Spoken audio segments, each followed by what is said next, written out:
شادی کے چند دن گزرے تو لڑکی کو پتہ چلا کہ اس کا شوہر جو ہے وہ پہلے سے شادی شدہ ہے۔ 10 سال کا ان کی عمروں میں فرق تھا اور آج دوسرے بیٹے کو پیدا ہوئے 4 سال ہو چکے ہیں، جبکہ اس کا باپ اس کو دیکھنے تک نہیں آیا۔ السلام علیکم، کیسے ہیں آپ لوگ؟ میں ہوں آپ کے ساتھ عدنان، اور آج ایک سٹوری ایک بہن کی ہے جو کہ اس وقت پریشان بیٹھی ہے اور ایسی کشمکش میں ہے کہ ماں باپ کی طرف سے بھی اس کو کچھ اجازت نہیں ہے، اور شوہر جو ہے اس نے جو اس کے ساتھ کیا وہ آپ کے سامنے رکھوں گا۔ آپ نے اپنی رائے ضرور دینی ہے کہ اس بہن کو کیا کرنا چاہیے۔ 2017 میں شادی ہوتی ہے، گھر والے رشتہ دیکھتے ہیں، محلے کی ایک بھائی صاحب ہیں جو ان کا رشتہ کرواتے ہیں۔ دونوں گھروں نے ادھر ادھر دیکھا، اس کے بعد لڑکا جو ہے ان کو اچھا لگا اور اس کے بعد والدین نے رشتہ کر دیا، شادی ہو گئی۔ شادی ہو کے دلہن جو اپنے گھر چلی گئی، اور لڑکی کہتی ہے کہ جب میں اس گھر میں پہنچی ہوں تو اس گھر کے اندر ماحول کچھ عجیب سا تھا۔ 3 بھائی تھے اور تینوں بھائی اپنے اپنے موڈ کے مالک تھے، اور ان کے والد صاحب جو ہے نا وہ بہت اچھے تھے۔ کہتی کہ میں جب تک اس گھر میں رہی ہوں، ان کے والد صاحب حیات تھے، تب تک میری زندگی بڑی سکون سے رہی ہے۔ اور اس کے بعد پریگننسی ہو گئی، اللہ تعالیٰ نے خوشیوں سے نوازا، اور 3 ماہ کی پریگننسی تھی جب اس کے سسرال والوں نے کہا کہ یہاں پر ہمارے پاس گیس نہیں ہے۔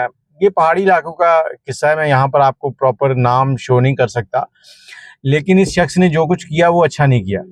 گیس نہیں ہے، یہ ہے وہ ہے، ہم اونچائی پر ہیں، ٹھنڈ ہو گئی، بچہ بیمار ہو جائے گا، تو لڑکی کو اس کے میکے بھیج دیا کہ تم ڈلیوری وہاں کر کے آؤ۔ اب وہاں وہ ڈلیوری کے لیے چلی گئی، اور اللہ نے 9 مہینے کے بعد ایک بیٹے سے نوازا۔ شوہر گیا بیٹے کو دیکھنے کے لیے، لیکن میکے سسرال والے جو ہیں ان میں سے کوئی نہیں آیا۔ اب سسرال والے جب بچے کو دیکھنے نہ آئے نا، لڑکی میکے گئی ہو، تو پورے کا پورا محلہ تانے دیتا ہے۔ اب یہ سارے کے سارے تانے اس لڑکی نے برداشت کیے۔ دوسری طرف کچھ اور چیزیں بتاتا چلوں کہ اس لڑکی کے والد اتنے اچھے تھے اور کھاتے پیتے گھرانے سے تھے، اور لڑکا جو ہے وہ بھی پہلے کھاتا پیتا تھا۔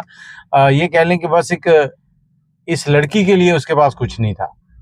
ایک تو شادی کے بعد اس لڑکی کو پتہ چلا کہ وہ پہلے سے شادی شدہ ہے اور اس کے 2 بچے ہیں جن کو اس نے آج تک نہیں دیکھا۔ اور دوسرا یہ کہ لڑکا شادی سے پہلے یہ جو چائنا کمپنیز ہیں ان کے اندر کام کرتا تھا، چینی جو تیل وغیرہ تلاش کرتے ہیں، اچھی خاصی سیلری تھی اس کی، لیکن اس لڑکی کے اوپر دوسری بیوی جو اس کی بنی، اس کے اوپر 1 روپیہ اس نے خرچ نہیں کیا۔ یہ لڑکی آج 8 سال اس کی شادی کو ہو چکے ہیں، اور اس وقت اس کی عمر 31 سال ہے، اور اس کا شوہر جو ہے اس کی عمر تقریباً 42-43 سال ہے۔ دونوں میں 10 سال کی ایج کا ڈیفرنس ہے۔ لڑکی نے پھر بھی کچھ نہیں کہا، اس نے کہا ٹھیک ہے۔ اب اس کے بعد یہ معاملہ چلتے رہے، لڑکی کبھی آ گئی کبھی چلی گئی۔ پھر اس کے بعد کیا ہوا کہ دوسری پریگننسی ہوگی، دوسری پریگننسی کے بعد اللہ تعالیٰ نے ایک اور بیٹا دیا، وہ بیٹا بھی اپنے نانا نانی کے گھر ہی پیدا ہوا۔ اب یہ لڑکی جو ہے 2 بھائی اور 2 بہنیں ہیں، اور اس کی بھابیاں بھی ہیں۔ یہ بتاتی ہے کہ ہمارے گھر میں بھی بہویں آئی ہیں، لیکن ہم نے تو ان کے ساتھ کچھ ایسا نہیں کیا۔ کہتی میرے ساتھ اس گھر کے اندر ہمیشہ ہی ظلم ہوا تھا۔ دوسرا بچہ پیدا ہو گیا تو ان کا جو داماد تھا اس نے اپنے سسر سے کہا کہ دیکھیں میں باہر جانا چاہتا ہوں، اور میں چاہتا ہوں کہ میں آپ کی بیٹی آپ کے نواسوں کے لیے کچھ اچھا کماؤں۔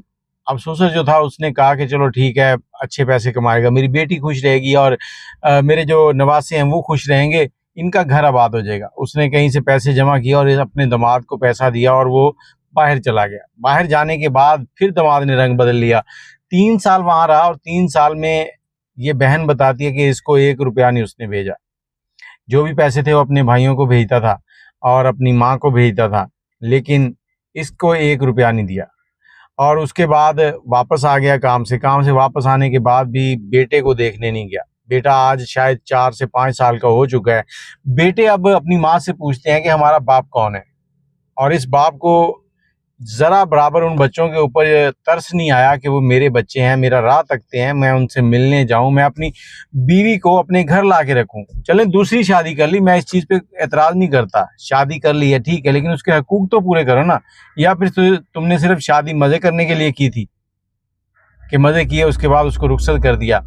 اس کے بعد اس بہن نے سوچا کہ میں اس بندے سے خلا لوں اور سیکنڈ میرج کی طرف بڑھ جاؤں، لیکن عورت ذات ہے، عورت ذات کیا کرے، کہیں نہ کہیں کسی نہ کسی وجہ میں پھنسی رہتی ہے۔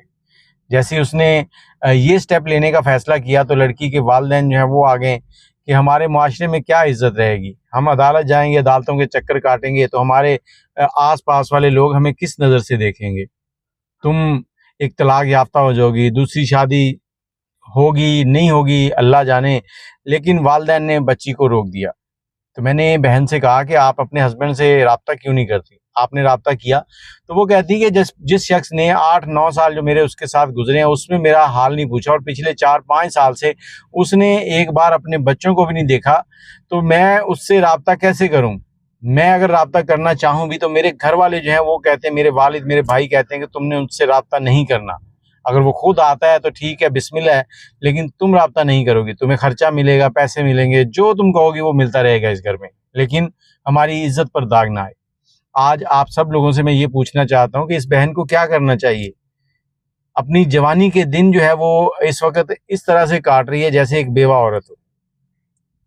20 سال کی تھی جب 22 سال کی جب شادی ہوئی ہے، آج وہ 30 سال کی ہو چکی ہے، 8 سال اس کی زندگی کے گزر گئے ہیں، اور ان 8 سالوں میں شاید وہ 2-3 مہینے جو شروع والے تھے وہی اس کی زندگی ٹھیک رہی ہے، اس کے بعد ہر لمحہ اس کو تکلیف ملتی رہی ہے۔ تو آپ لوگ کمنٹ میں اپنی رائے ضرور دیجیے گا اس بہن کے لیے، اور اگر آپ کے پاس بھی کوئی ایسی سٹوری ہے جس میں آپ کسی کو سبق دینا چاہیں تو ہم سے ضرور شیئر کریں۔ اب میں آپ کو ایک سبق دینا چاہتا ہوں کہ ماں باپ بچیوں کی شادیاں کرتے وقت بچیوں کے بارے میں، لڑکا جو ہے اس کے دوستوں کے بارے میں، وہ اٹھتا بیٹھتا کہاں ہے، کس نیچر کا مالک ہے، پوری کی پوری ڈیٹیل لیا کریں۔ اور آپ لوگوں سے بھی گزارش ہے کہ جب کوئی بیٹی کا باپ آپ سے پوچھنے آئے نا کہ لڑکا کیسا ہے، تو لڑکے کی طرفداری نہ کیا کریں، بلکہ اس باپ کو سیدھی سیدھی اور صاف بات بتایا کریں کہ لڑکے میں یہ ایپ ہیں، تاکہ کسی غریب کی بیٹی آ کے اس گھر میں جہنم میں نہ جلتی رہے۔ آج اگر کسی کی بیٹی کے ساتھ اس طرح کے ظلم ہوتا اور ہم نے جھوٹ بولا ہو تو ہم سے سوال کرے گی وہ عورت، وہ لڑکی، کہ تم نے کیوں میری زندگی خراب کی تھی۔ اور اسی طرح سے اگر کوئی بیٹے کا رشتہ کر رہا ہے، کسی کی لڑکی کے بارے میں پوچھ رہا ہے، تو اسے بھی سچ ہی بتایا کریں۔ مجھے اجازت دیں، اللہ حافظ۔